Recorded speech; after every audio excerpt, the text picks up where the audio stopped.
Today I'm going to show you guys how to draw watermelon with alcohol markers and pencil crayons. So it's pretty simple. First off, I drew an outline of a slice of watermelon, and now I'm just outlining the flesh part. The marker I'm using right now is Desir's Tango R105, and I'm going to put the text on screen here.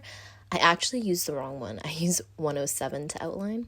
And next, to create that fleshy texture of the watermelon, I'm using the chisel tip side and kind of just going at it in circular motions until I cover up the area.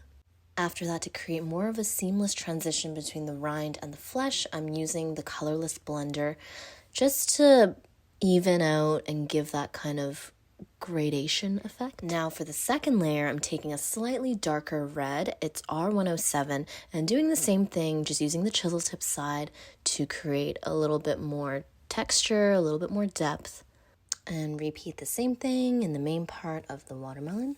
Again, I'm just taking the colorless blender here and evening out the blend between the new red layer and the one below it. Then taking R107 or another darker red marker, you're going to mark where the seeds are going to be placed. Just adding a bit more detail here. Now taking a really light green marker, I'm going to start to put color down for the rind section. I am drawing from a reference photo you can see here. So there's a bit of green, and then afterwards there's also a bit of light yellow on the right side. The colorless blender here is again key to making that seamless transition, so don't be afraid to go in and spread out that green right into the paper and do the same thing with the yellow.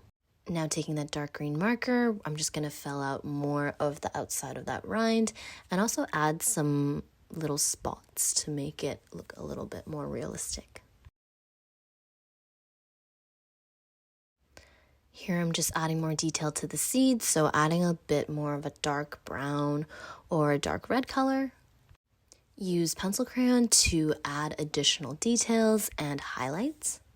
For the last step, just to give the watermelon even more of a realistic feeling, take a white pencil crayon and kind of add in the highlights.